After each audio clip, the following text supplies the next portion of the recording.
Haleluya, haleluya, haleluya. Shalom. Kita berjumpa dalam program 5 Minutes God Presence. Nah, Bapak Ibu Saudara-saudaraku kasih Tuhan, suatu saat Tuhan lagi membawa seorang anak Tuhan jalan-jalan ke pinggir pantai. Dan di pinggir pantai itu dia melihat 4 bekas telapak kaki. Itu dalam keadaan semua baik. Kesehatannya baik, ekonominya baik, keluarganya baik, anak-anaknya baik, pekerjaannya baik, bisnisnya baik. Semua baik. Kayak lagu, semua baik.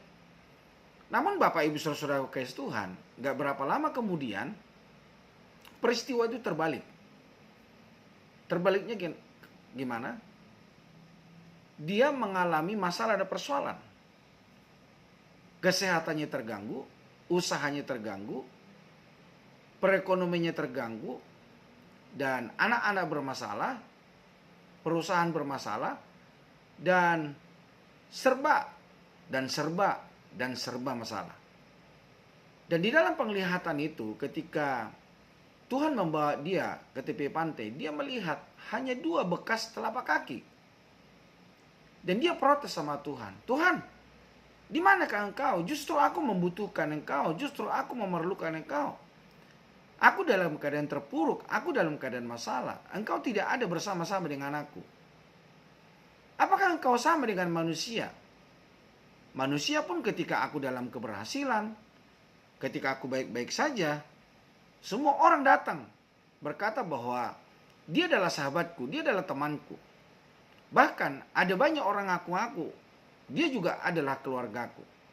Namun setelah aku terpuruk, tadinya jadi saudara, tadinya jadi teman, menjauh meninggalkan saya.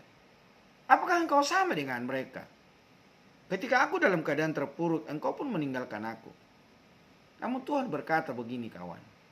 Nah, sebetulnya bekas telapak kaki yang kau lihat itu adalah bekas telapak kaki saya. Loh, kalau begitu aku di mana Tuhan? Tuhan berkata begini.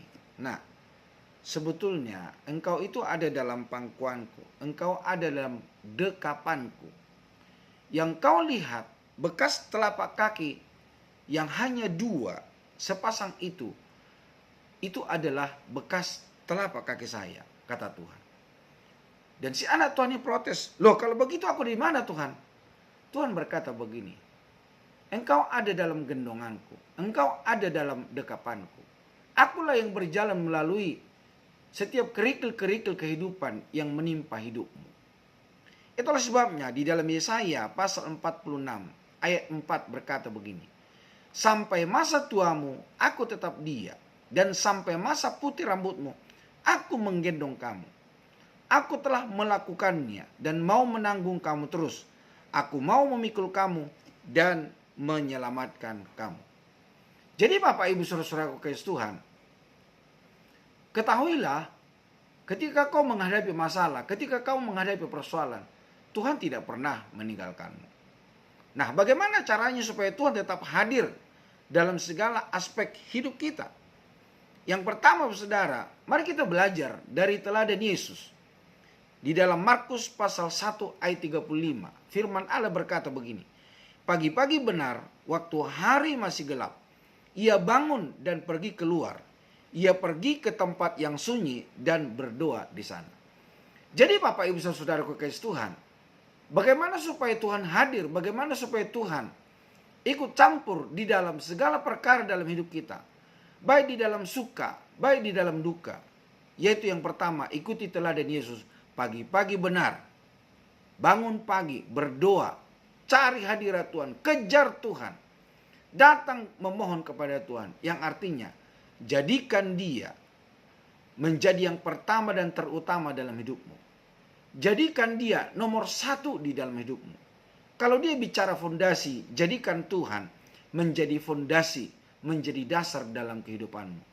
Ketika engkau menjadikan Tuhan menjadi fondasi, ketika Tuhan menjadi dasar di dalam hidupmu, maka di dalam segala perkara, seperti lagu berkata, dalam suka duka, ku kan tetap tersenyum. Kenapa?